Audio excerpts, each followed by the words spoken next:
What up? This is Robert Ory. Ory, three-pointer. Buries it. You might know me as Big Shot Bob. To Ory for three. Oh, unbelievable. Scottie is off the charts. What's going on, Big Shot Bob? Robert Ory from downtown. You all right over there? Yeah. What a way to start the show. It is, let's call it episode 165. It's a Big Shot Bob podcast. B-Dog Brandon Harper. I'm Rob Jenners. That, of course, 7-time NBA champion Robert Ory. Seer of Seers, who knew that the Mavericks were going to win in 6 and was quick to let everybody know on text that he called it. I told y'all Mavericks in 6. So, how are you, man? Man, I'm good, man. Yeah, I'm upright.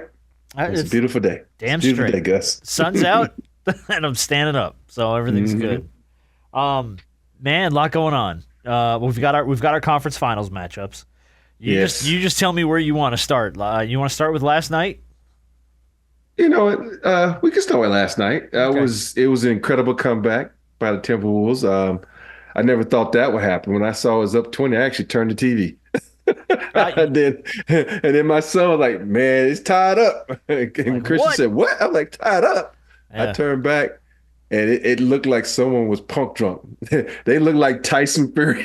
Like, oh shit! It was like, dude, it was. So it was. I turned it on. I was probably like late in the second, and it was just they were running out of the building, and then I watched all the way through, and in the third quarter. The damn Nuggets couldn't buy a bucket in the third quarter. It was like everything they came up with was falling short. They were airballing stuff. It was, how much of that is the Timberwolves defense, and how much is just sometimes shots aren't falling. I think it was, for me watching it, it was just shots weren't falling, because you look at some of the shots that Jokic had. You know, it was like what, 1 for 8 or 2 for 8 from 3 or something like that. Yeah, it was about 1 for 8. Yeah, and it was You shouldn't be shooting threes anyway, man. Get your ass down to the post. What are you doing? Yeah, he was just clanking that mug. And for me, everybody always talk about, the superstars. It's always up to the bench. You think about nobody else scored in double figures.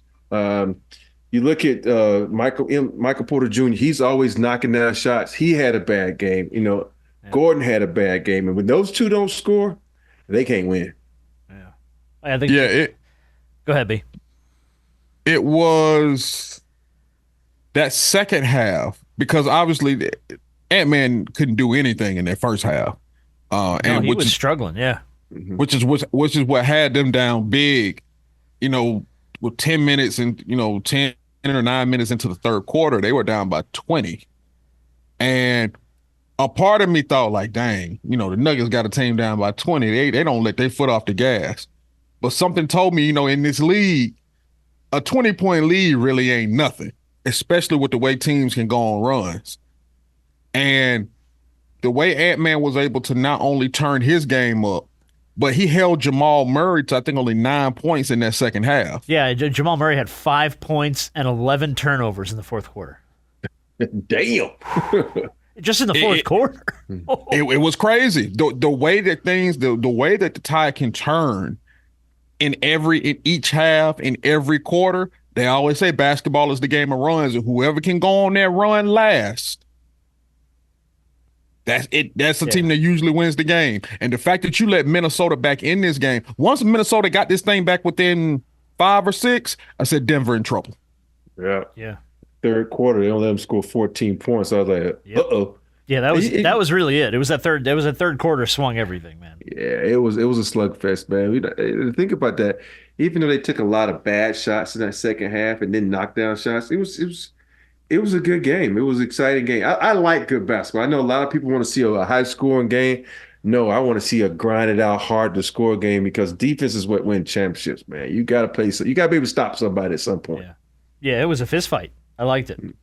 And look, anytime.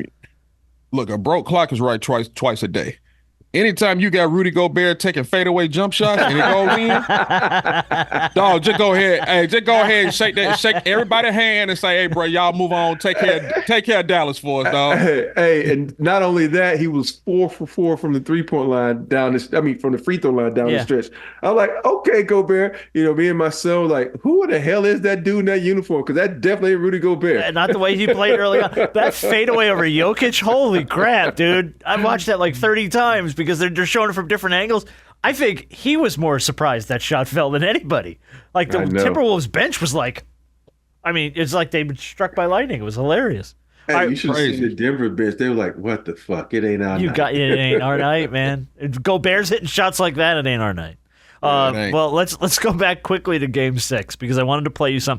Game 6, by the way, Timberwolves freaking ran the Nuggets out of the building in Game 6. They needed to. And Ant-Man knew it early on. He knew it in Denver.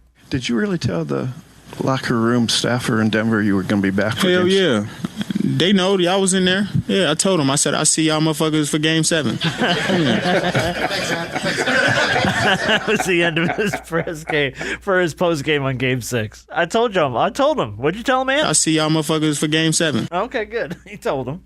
And then he surely enough did. Man, I'm just loving Anthony Edwards so much. And then last night, him and Kat, the post game. Did you see some of the post game stuff with him and Kat? This is freaking awesome. Here. Oh, hold on, let me find it. Yeah, here's the post game last night. This is for either one of you guys.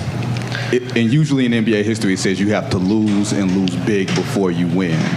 What is it about this team that says we lost last year? Yeah, but that's different. You have to lose at a bigger stage. Usually, teams usually. It's the playoffs. We lost last year.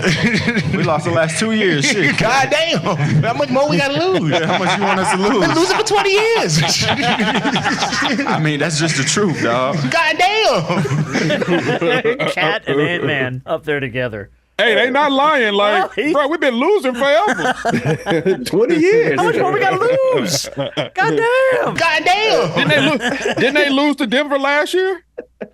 Did they lose to Denver last year? I think they did early on. Yeah, they did. Yeah, absolutely. Yeah. Mm-hmm. Oh man, I love Cat. Why did Cat's voice get so high? God damn!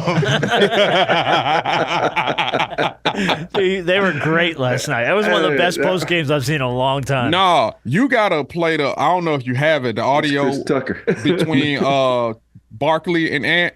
Oh, I didn't pull it, but I heard it because Barkley goes, I haven't been to Minnesota in 20 years. And he goes, bring your ass. He said, bring your ass. Bring your ass. Yeah. Let's go.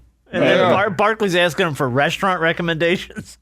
I find your number and send you some. Yeah. I'll get your number from somebody. I mean, come on, dude. The fact of the matter, and I know that people continue to kind of reiterate this, but it's because it's something that you don't see often.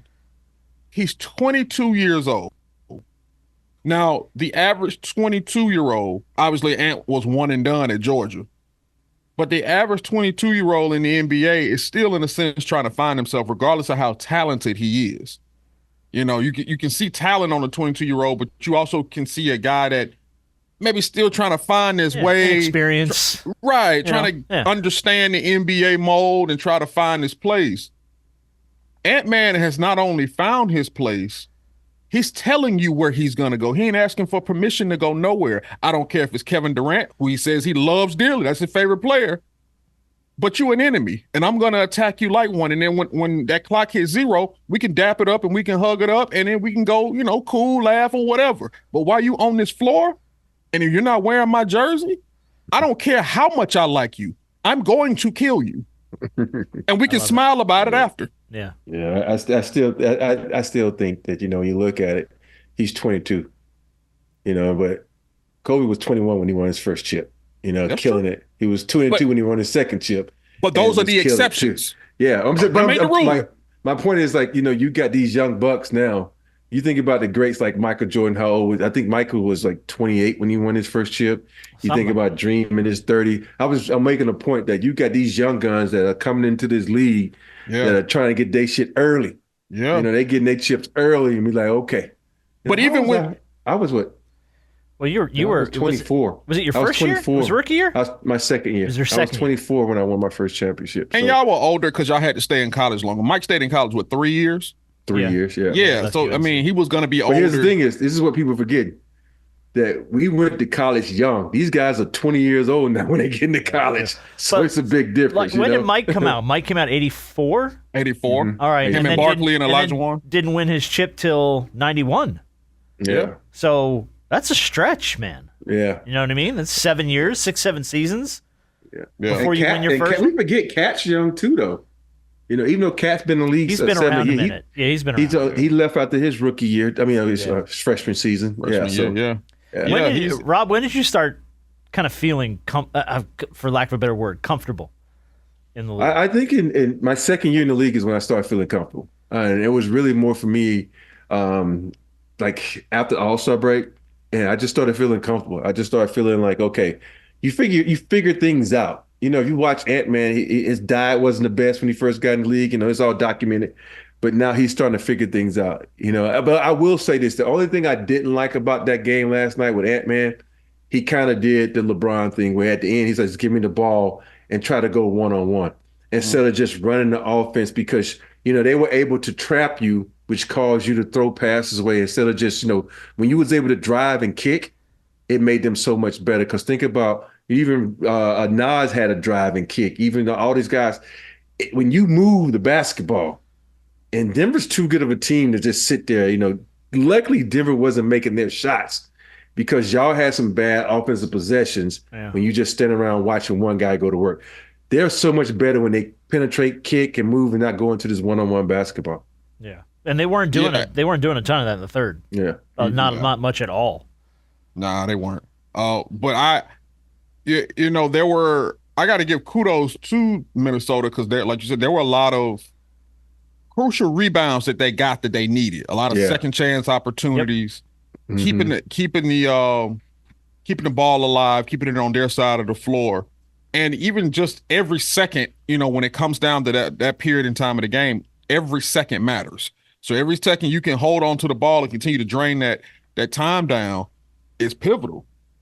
And the fact that they were able to get some of those crucial rebounds, you know, salute to Cat, salute to Rudy Gobert. You the defense player of the year, bro. You need to do those things. Yeah. Because there were some point in times in the game where I was like, dog, get him out. What's he Get him doing? out. But do Cat we was, need to? I do we thought need to sit you down? I thought Cat was great last night, though. Like when Edwards was struggling, and you just weren't. It seemed like he just kind of picked it up. It was just like, look, if I have to run this thing, I'll run this thing. Right. And he played exactly the role he needed to play last night. When they were locking down Anthony Edwards, he just stepped up and said, "I'll be the guy." And he was the guy what's last weird night. though? All of the experts talked about how much the Knicks play their starting five. We forget the Denver bench was awful this year. Yeah. They put a lot on their starting five to go out and perform.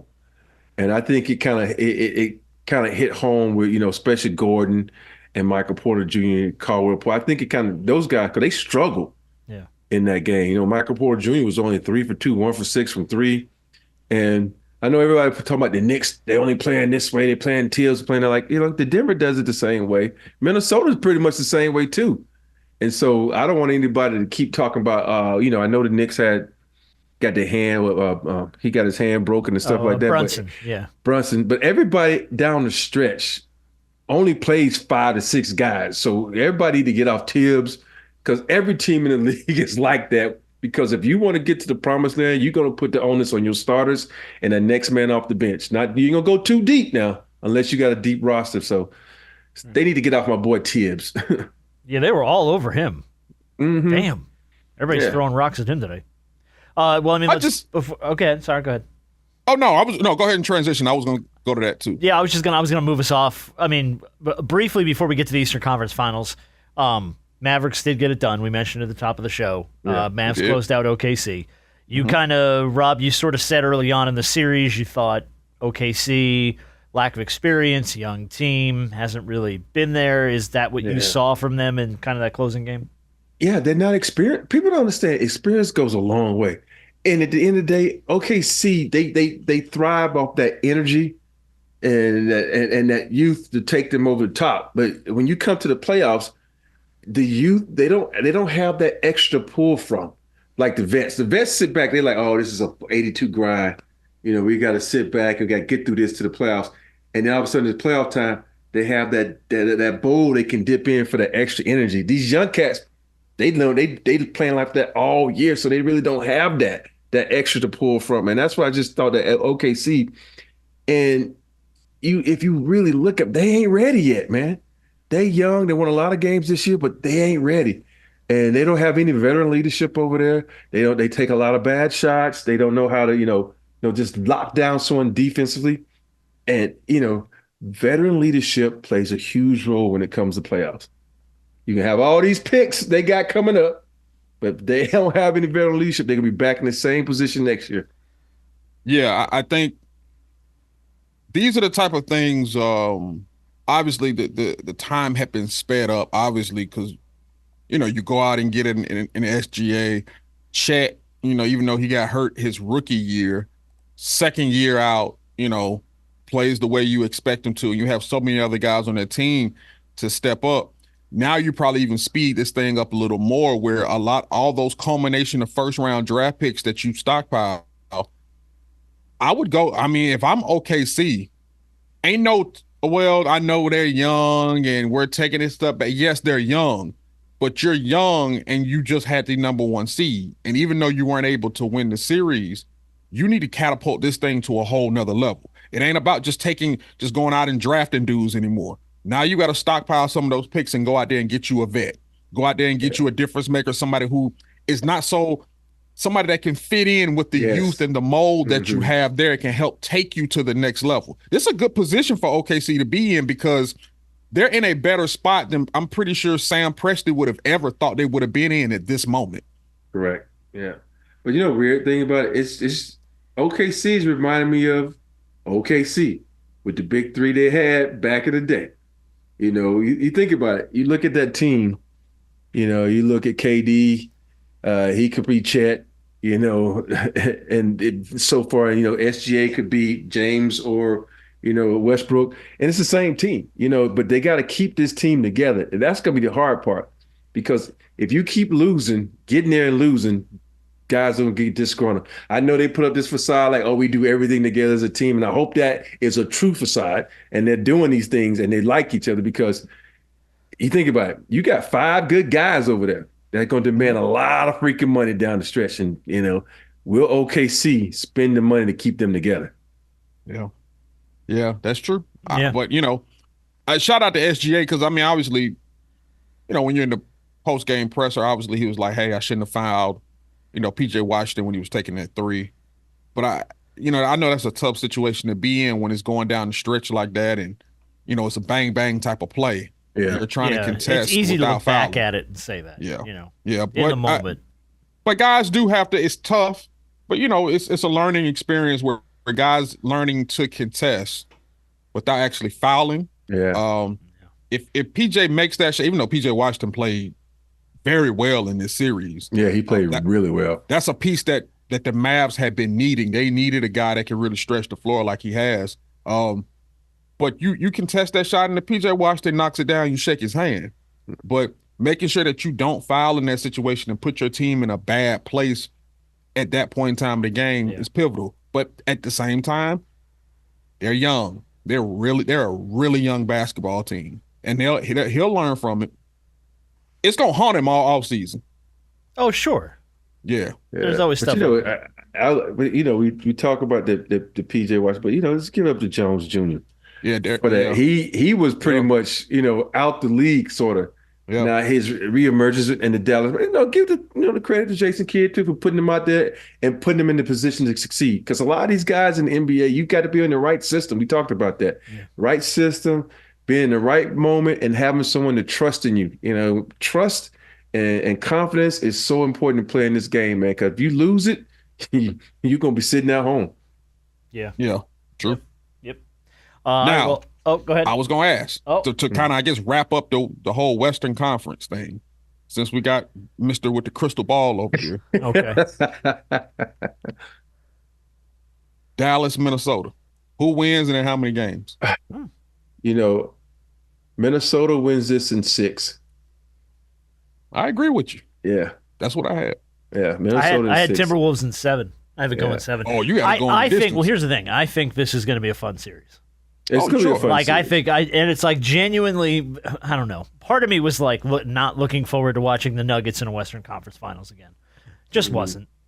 I was like, I want something fresh, something maybe a little more younger, a little more exciting, and I feel like Mavericks Timberwolves is going to be a little bit more fun. Yeah. So I'm looking forward to the series. I think the series is going to be great. But you know what? To me, it's going to boil down to, I know Jason Kidd.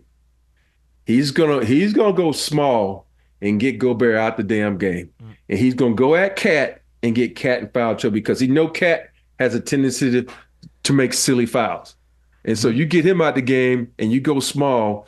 You watch, he's not gonna play. He's gonna go small. He's gonna probably put P.J. Washington at the 5, D. Jones, Irving, Hardaway, and Doncic. That's gonna be his lineup down the stretch because he's just gonna put pick and rolls and play fast, and Gobert is gonna be like, well, damn, guys, I'm sorry. I got to sit my ass over here. Why? That's I'm cool. telling you. Yeah. But guess what? Mm-hmm. Minnesota also has Naz Reid. Yeah, who can get out on that perimeter. Yeah, I'm just saying the defensive player of the year gonna have his ass on the bench because he can't play. Yeah. He can't play no defense. That's what I'm saying. Yeah. I think that's, and I think Naz Reid is such an important piece because unfortunately, if you got to sit the Defensive Player of the Year award on the bench, which is crazy that we got to continue to think about that. But it's like accepted at this point with him, which is insane. Yeah, and I accept those awards back too. If I gotta accept the fact that I gotta sit you down at a certain point in time, go ahead and leave those I need to accept those awards back on your behalf too. You know what I'm saying? So I think Naz Reid is such an important piece because of what we saw him do with Jokic. So it's like, okay, if I gotta sit one of my big men down because you're gonna go small, I'm gonna put another big man in who can match your small lineup. Yeah, I think at the end of the day, it's gonna boil down to if Jaden McDaniels can stay out of foul trouble. Because think about it, in his last series, every game they lost, he was in foul trouble. Right. So if he can stay out of foul trouble and able to stay in front of Luka, and Luka is a master at getting fouls called on people. Sure is. Is he's able to stay in this game and provide some defense and a little bit of offense, Minnesota's going to, win in 6. If they don't, it's going to be a struggle. I want to see it. It's going to boil down to Jaden McDaniels, I think. Not anybody else, but Jaden McDaniels. Yeah. And I want to see in this series if Ant can get more calls. Because there was some calls. At some point in time, as his superstardom rises, you tend to get a few little calls here and there. It didn't happen this past series. There were some calls that should have been made. Yeah, a lot of calls. Yeah. Here's Ant-Man's problem. I've said this before. Ant, LeBron, Shaq. Those three going to have the problem because they're so physically gifted and they're so strong that the refs say they're going to think you should play through that. But no, a foul is a foul regardless of how damn strong you are. So he's going to have that problem throughout his career. He's just going to have to get somebody on his side and be like, tell everybody, this is what's going on. This is why I can't get to line because they think I'm so physically gifted that I should fight through this shit. Yeah. Yeah. All right, well, let's head to the East. We talked about Tibbs getting bricks thrown at him. Knicks go down, Game 7. I do like that we had a couple of Game 7s, though. Yes. I do love a Game 7. I don't know how you feel about a Game 7. As a player, I would imagine you probably don't like a Game 7. But as a fan, I love a freaking Game 7, man. Hey, one and done. You like that Game 7, man. I like it. This is where you see the cream of the crop rise. So I'm cool with Game 7s, especially if I'm at home. Well, they weren't. Pacers got it done in New York, in the Garden. Sucked the life out of that building. They were up, I think, 22 or something at one point. At any point the Knicks tried to kind of scrap back into it, the Pacers just kind of did this and just pushed them back again. Come back, key bucket, good rebound, and the Knicks and then Brunson got hurt and all kinds of stuff. Now here was the one off that series, that Game 7 that threw me, and I didn't realize it until the game was over. Pacers set a record for the best shooting performance in NBA playoff history. They shot 67% in Game 7. Damn. Best in the history of the NBA playoffs. That'll do it. That'll get it done. Hey, man, when I saw some of the shots Halliburton was making, I'm like, well, damn. He almost couldn't miss. There was a stretch where it was Siakam, like... I know. I'm like, and Siakam he took it back to the playoff, to the championship years. I'm like, okay, this is why they got you. Yep. Yeah. And it was, let's just give credit to where credit due. They play an awesome game. I don't know if they can have another game like that because every once in a while you have one of those rare occasions where nobody can miss, and it was amazing, man. It was a beautiful thing to watch. I just kind of like seeing, and it's nothing that I really have, no real thing that I kind of have against them. I just kind of like the way that they react when they don't get their way. I just like seeing New York fans in a frenzy. We were able to witness that firsthand a few years ago with Trae Young. They still utter Trae Young's name in the streets. That man sitting in Oklahoma. We talked about this on the shoot around last week. They're still mad at Reggie Miller. It's been 30 years. They're still pissed at Reggie Miller.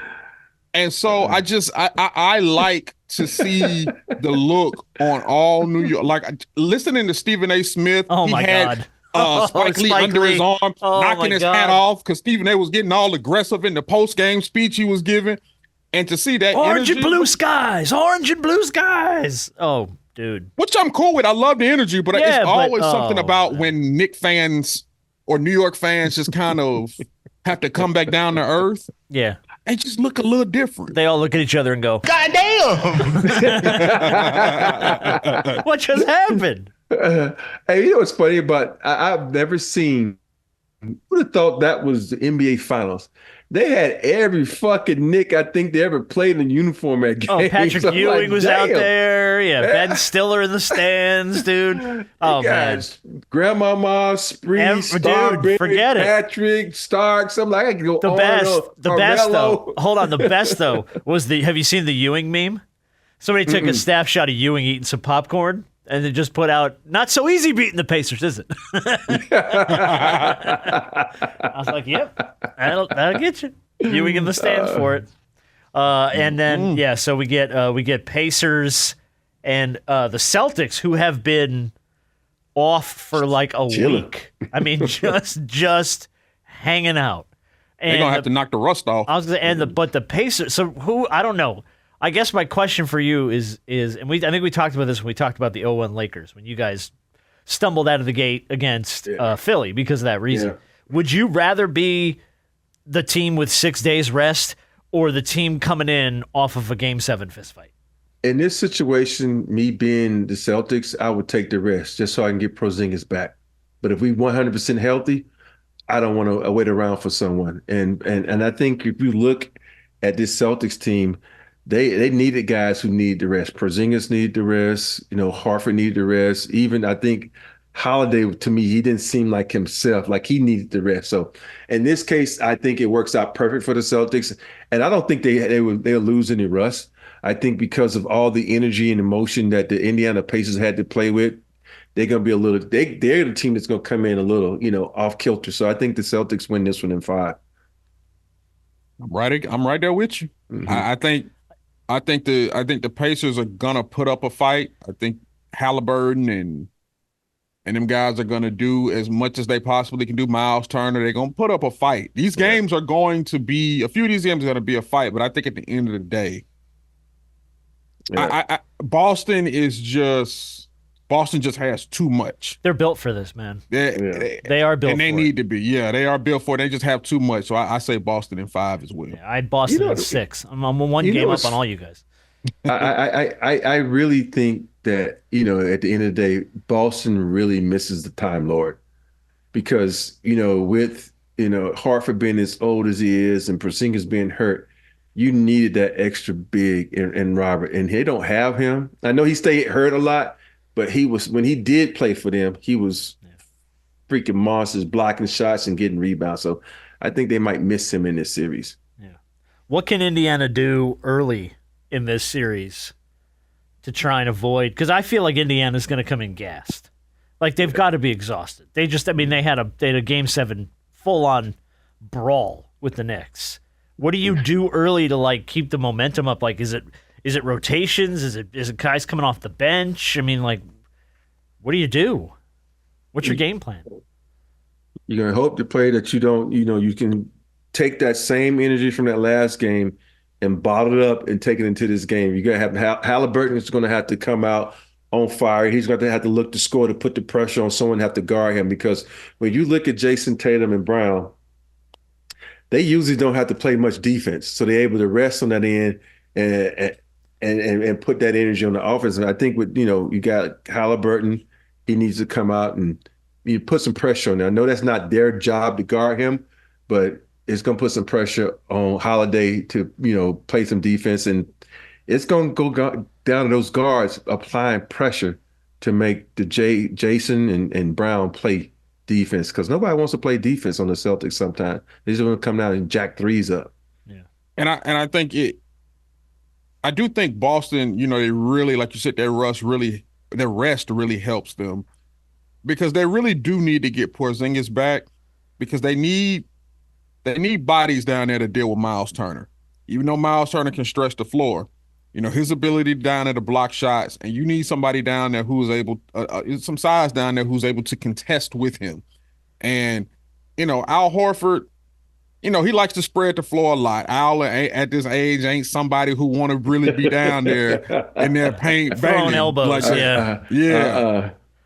So, and Porzingis he's not that kind of guy either, but I think he's much more fit to do it than Al Horford is. So I think Porzingis, getting him back and seeing where he is health-wise is important for the Celtics, because Miles Turner, who is very, very, very underrated in this league, you don't want to see him getting going and realizing that, hey, y'all ain't got nothing for me. Y'all ain't got nobody down here for me. Yeah. And you don't want the Pacers to really get in the mode of saying, y'all ain't got nobody down there for him. Would you feed him? Yeah, let the defense collapse in. See what happens. All right, interesting. Should be good. We'll see how it shakes out. A bunch more stuff to get to on this week's show. We're going to play Walmart or Waffle House. Haven't had a round of that in a minute, so we're going to play some Walmart or Waffle House coming up. We were texting with Rob over the weekend because I'm seeing all the Sam Cassell rumors popping up. Yeah. Now. Like, and now everything that I've read, and I try to keep up on it for obvious reasons, but JJ Redick seems to be the name that people continue to push forward. Now, I don't know how much of that is just this is more fun to talk about than a Sam Cassell, but Sam Cassell and who's the other guy? Borrego? Yeah. Are James, the two, the two, like what I've been reading, the other substantial candidates in the mix, like legitimate candidates. Sam Cassell gets this gig, Rob. Is this podcast coming to an end? Because Robert Horry might be getting himself a job. It's funny. Me and Sam were cool as shit, and he did say if he get that job, he would inquire about me being one of his assistant coaches. Oh damn! But I don't know. It'll boil down to numbers for me. No. You take that. You take that. It boils down to numbers, man. You got to think about this. I've been asked by Luke Walton to be on the coaching staff, and then the numbers weren't right. Even when it came to some other coaches asked me. To me, it got to be a right fit for me, and it got to be me wanting. I love the coach. I would love to coach. I've always said that when I was even coming out of high school, I wanted to be a coach because I like doing it. I like passing on the knowledge. But at the end of the day, if the numbers ain't right, as far as, financial wise, why do it? If I'm making more in the studio, only working 41 games. I got you. Why would I, travel all the time, be away from my family? Because I don't think people understand how much stress that goes into NBA season. I'm not talking about just coaching. I'm just talking about the stress of keeping your family together, having to miss, certain things. And I know my kids will be out from college. We don't have anybody in the house doing recitals and stuff like that. But it pays a toll on you, man, on that road, packing, coming home mad because you've lost a game because, guys aren't doing what they're supposed to do. So does Candace want me to do that? I don't think so. Do my boys want me to do that? Hell yeah. So If who the do I numbers listen is to? right, Candace wants you to do it. you make they want to pay you what? If you don't get your ass out this house? Instead of sitting in the office playing video games like a schlub. Hey, what's wrong with playing video games Oh, in my nothing. office? But I just know that women deride it. That's all I know. Yeah, they hate it. Oh my God. Yeah. Nothing will Well, they hate- infuriate your spouse more than picking up a video game controller. Women hate things that bring men happiness that they have nothing to do with. Wow. Goodness. Goddamn. Cat weighing in. Cat jumping in there. But my thing is, are you cool? You're cooler with Sam. You're closer with Sam than you were Walton. Were you? Are Yes. Yeah, I was cool. You know, cool. I wonder- Think about Sam and I. Sam are pretty played tight.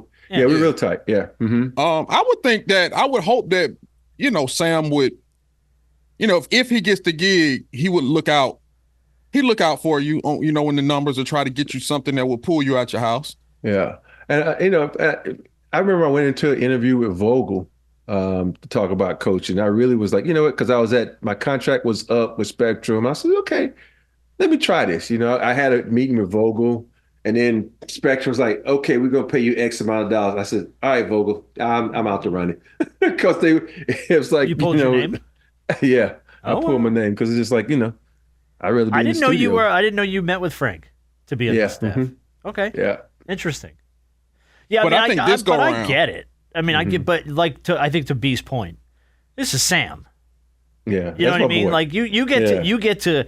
It's like a little bit of a reunion if the numbers work and it's Sam, and it's Sam's staff. Even if it doesn't work out in the long run, you and Sam got to do something together on that level with the Lakers. Yeah. That's awesome. Yeah, that would be cool.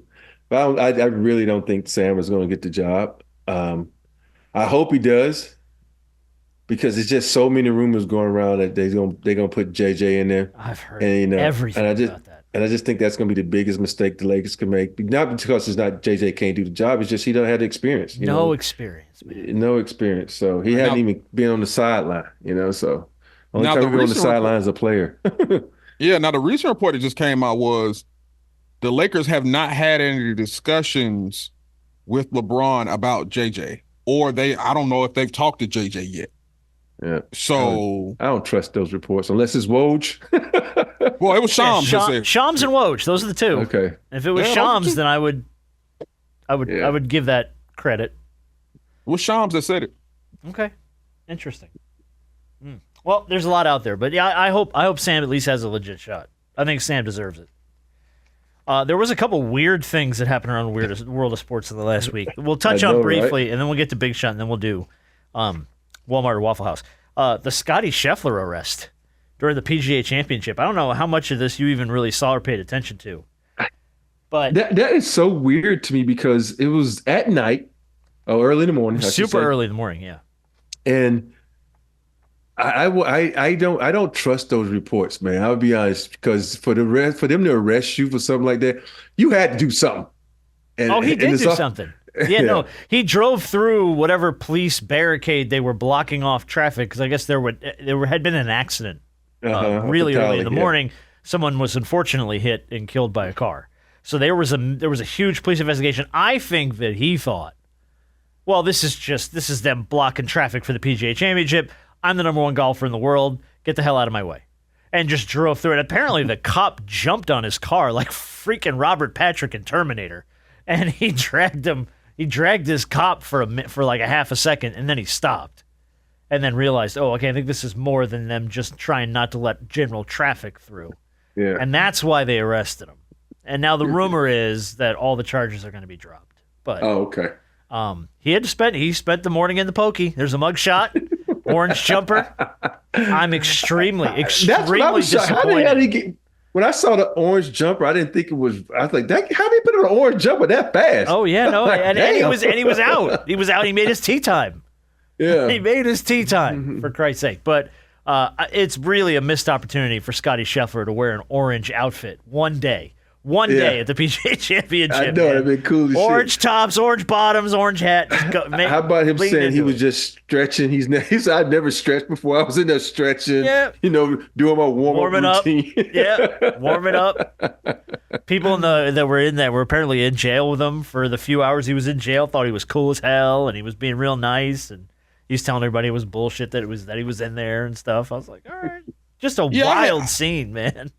I heard about the story, obviously, flipped over to ESPN to hear a little bit, but I guess I just didn't get the full scope of, everything that kind of happened. Yeah, it's weird. So that's wild. It's a wild story. What's the worst run-in you've ever had with the cops?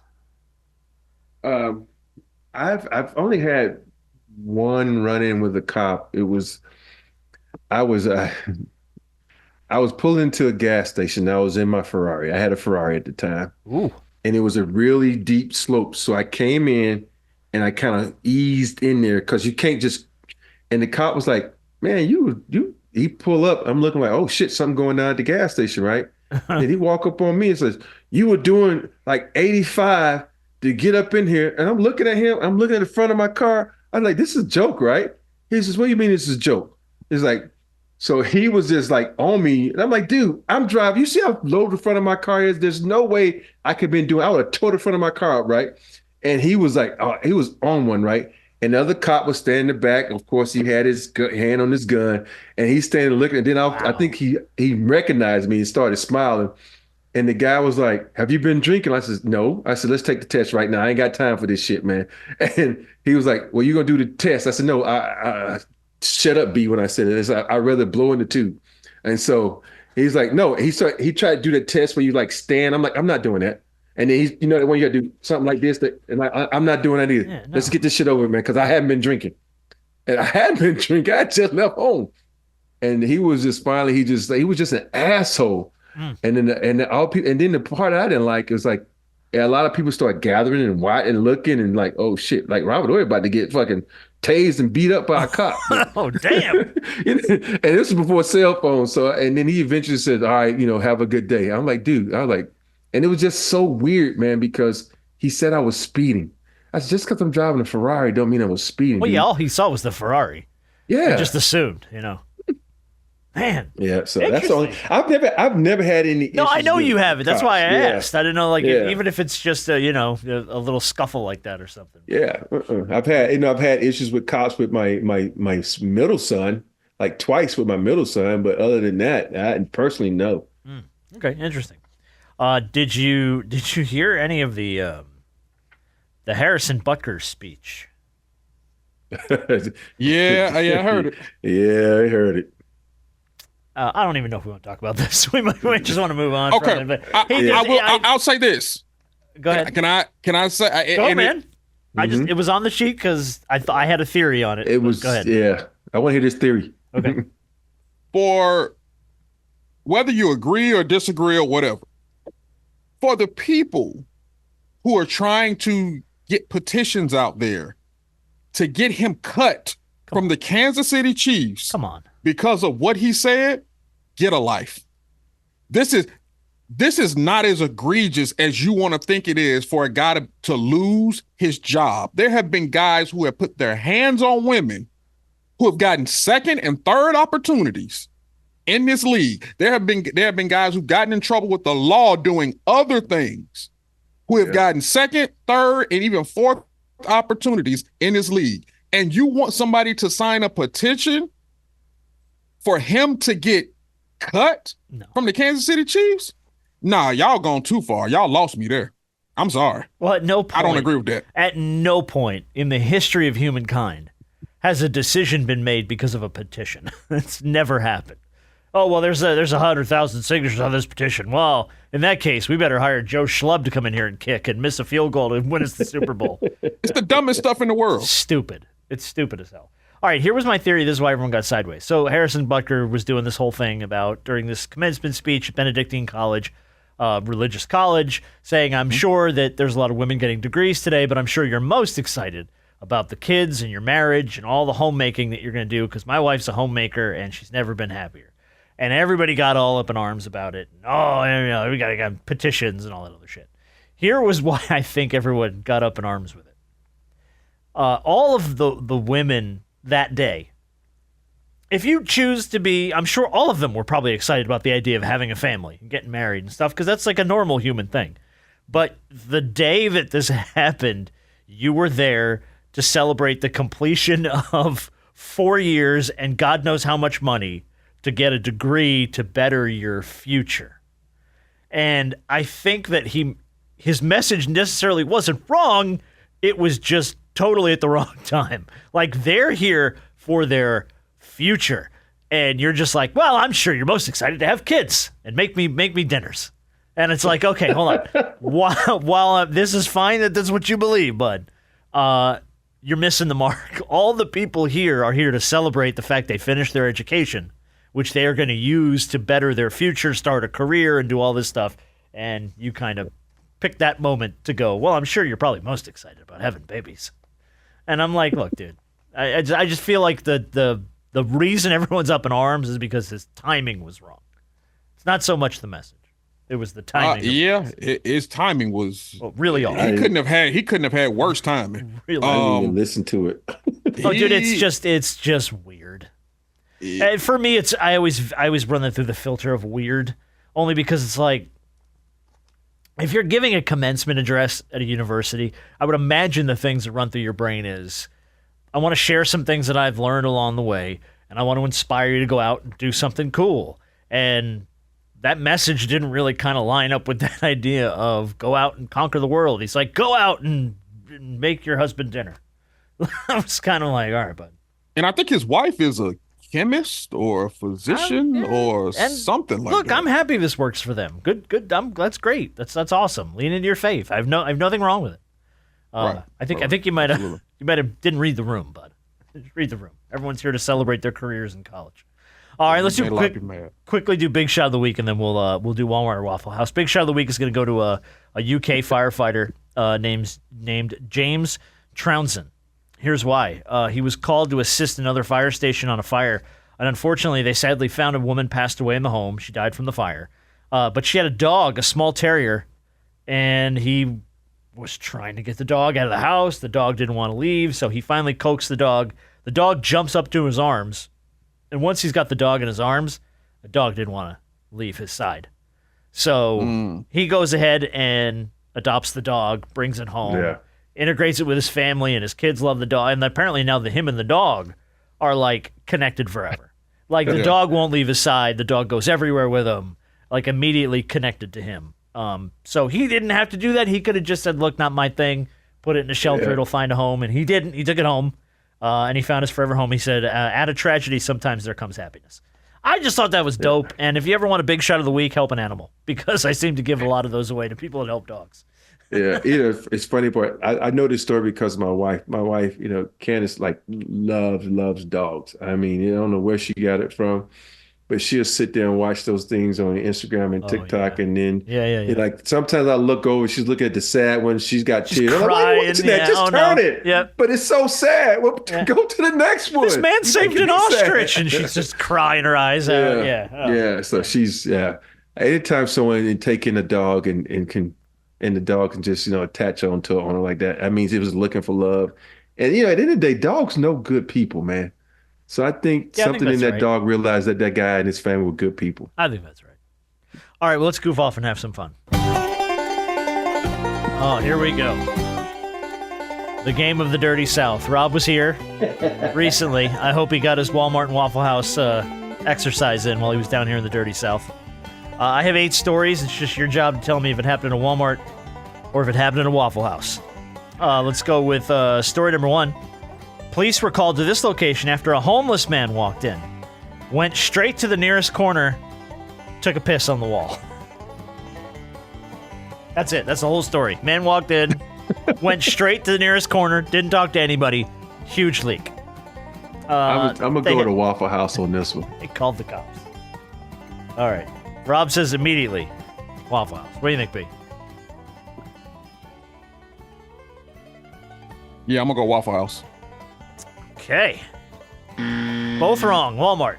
Damn. And straight to the corner of a Walmart. Took a huge pee. And now here's the thing, though. When you walk into a Walmart, there's usually bathrooms pretty Yes. well, like here, restroom, like you don't have to pee in the corner, bro. But Yeah, and that's why I said Waffle House, because as soon as you walk into Walmart, you look to the left or the right, there's a restroom. there's You usually just- restroom. And peeing in the corner is such Waffle House activity. It really is. It really is. It could have been a customer at the Waffle House. But that if you really think about it now, if you think about Waffle House, there's really no corner to pee in because there are booths in every corner. It's true. And very if true. you find a Yeah. corner, it's usually the corner where the bathroom is. So for you to Exactly. pee in the corner next to the bathroom really doesn't make a whole lot of sense. But- Very true. Yeah. Very true. All right, story number 2. You're each 0 for 1. 2 men were arrested outside this location after customers called to report a huge fight in the parking lot. The caveat, both men were dressed like French maids and had to be separated by police. Was it Halloween? No, it was a random Wednesday in June. So a random Wednesday night, huge fight in the parking lot, both guys dressed like French maids. Seems like it's a bit or a setup or something, right? Can't be real. But they both got arrested. So who the hell knows? Did it happen outside of a Walmart or did it happen outside of a Waffle House? B, what do you think? Everybody's thinking. I kind of got some ideas here. I can smell the wood burning. Everybody's thinking. I think since number one is at night, and you dress like that, I don't think you'd be going into a Walmart dressed like that. You're more comfortable going into a Waffle House dressed like that. So I'm gonna go with a Waffle House. Okay. I can't say that you wouldn't go into a Walmart like that, especially at a certain time of night. Plus, we all know the parameters of this game. It really doesn't matter. You know? But again, that is also Waffle House activity. Hey, I just can't get away from Waffle House. So you're both going Waffle House. And you're both 0 for 2. Happened outside of a Walmart. I talked myself out of it. You walked yourself right out the door, man. You had the right answer. You're like, sleep. All right, come on. Redemption time. Here we go. Story 3. No arrests were made, but police were called to this location on reports of child welfare as a female employee was running around working with a very young baby on her hip. She brought her baby to work. Customers were concerned for the baby's well-being. The woman was sent home. Was she working at a Walmart or was she working at a Waffle House? Walmart. Walmart. Waffle House. Damn! Hey, you guys are 0 for 3 today. Holy crap. Wait a minute. Out of all the activity that happens at Waffle Houses, people call because a child is running around? God damn. Yeah, they sure did. They sure did. No, the child wasn't running around. Child was on her hip. She was carrying the baby while She was cooking? While she was serving tables and pouring coffee, and I think that's why the cops were called. That ain't no reason to call no child Oh, protective come on, you know services. people. They butt their nose in everybody else's freaking business without even thinking about it. That's how people are, right? One person is triggered. Oh, forget it. Mamas around the world Start a have petition. cooked and served, Oh, of holding course. the baby in Of one course. hand, Of course and they then have. cooking in the other. Of course they have. But there wasn't people around to be triggered by it. Nowadays, everybody's triggered by everything. Oh, everybody, man, pull your skirts down. For real. All right, no arrests were made at this location, even though a manager had to escort a married man and his wife from the premises after refusing to take their hands out of each other's pants. Were they removed from a Walmart or a Waffle House? Walmart. Because you can do that at Waffle House. 0 for 4. That was a Waffle House. Waffle Waffle Houses are these, dog? Dude, I don't know. It's a story that was online. I read it. I laughed. I wrote it down. Happened inside of a Waffle House. I'm calling bullshit on some of these stories. You man. are 0 for 4. Don't bullshit nothing. There's no way. 0 for 4. You are Okay. just terrible shooting percentage today. All right. Number 5. Is anyone going to get one right at this point? We're gonna halfway find through. out. Yep. Sanitary issues are at the heart of this next story. As at this location, an old woman had very clearly pooped in her pants. But just kind of kept along like nothing was going on. Nothing had happened. When she refused to speak with the manager about it, police were called. She admitted to the officers that arrived on the scene that she was baked. Didn't even realize she had done it. Walmart. And everybody's on the board. Thank God. That's happened at a Walmart. Everybody's on the board. Yeah, you can shit yourself in a Waffle House. Nobody cares. I just don't think there's a manager on duty at a Waffle House. and they're probably shitting. They're in the bathroom, too. All right, yeah, you're right. There's rarely ever a manager on duty at Waffle House, which kind of is unfortunate for this next story. A manager chased a half-naked man out of this location after the man walked in, took off his shirt, and proceeded to pour an entire gallon of milk over himself in what customers referred to as a sultry manner. Walmart. All right. Walmart. Customers were more stunned than frightened. He promptly booked it after management came charging after him. Walmart, because you can easily access some milk at a Walmart. Yeah. Happened inside of a Waffle House. How does he get to the milk? He brought the milk with him. He walked in with a gallon of milk. Oh, he walked in with poured it all over himself. That's true. In a milk on me. Exactly right. In a sultry manner, which means that like White Snake or Def Leppard was playing. All right, we are currently 1 for 6. And B-Dog probably like, Rob, why do you even know that damn song? Oh my God, come on. Oh, I know that song. Oh, I was just like, all right. I just not like I went to those establishments that play that song a lot. All right, we got to up our percentage here. Right now we're D-Lo in the playoffs. We're 1 for 6. All right, here we go. Felt like a shot. Story number 7.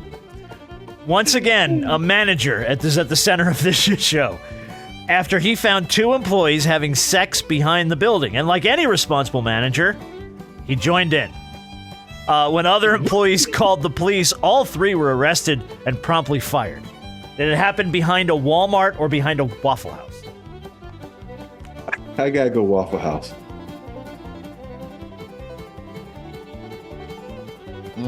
Harper looks disgusted. I mean, I don't even know if he's thinking or he's just disgusted with the story. I'm gonna go this route again, even though it might get me again. Okay. I'm gonna go Waffle House, but I might be wrong. All right, can I tell you where you missed here on all this? By that happened outside of Walmart.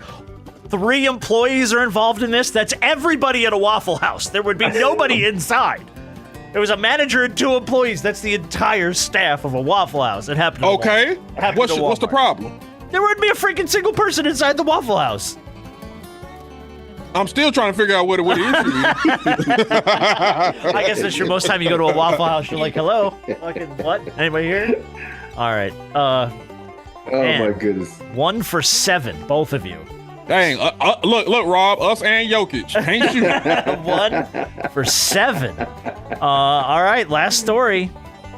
Finally, it was an employee who stepped into a conversation between an old woman and her granddaughter as the young girl was telling her grandmother she wanted to be a veterinarian when she went to college. The employee shut it down, saying the world needs real doctors, not fake horsey doctors. They complained to management and left. So listen, little girl, the world needs real doctors, not fake horsey doctors. Said by an employee of a Walmart or a Waffle House. I'm going to go Walmart here. I'm going to go Waffle House here because they got to be hearing this conversation. I'm just going to go Waffle House. All right. Well, your winner, because we have to have one now because you both went 2 different ways. Robert Ory. Robert Ory. Yeah, it happened inside of a Waffle House. I just feel like the conversation could be heard better in a Waffle House. Absolutely. Area. That was the clue there. Overheard the conversation. Usually that stuff goes down inside of a Waffle House. Well, congratulations. You guys were both horrible. God damn! Hey, but I came through in the clutch, though. That's what you do. Winning that last one. When the chips are down, chuck that ball to Rob in the corner.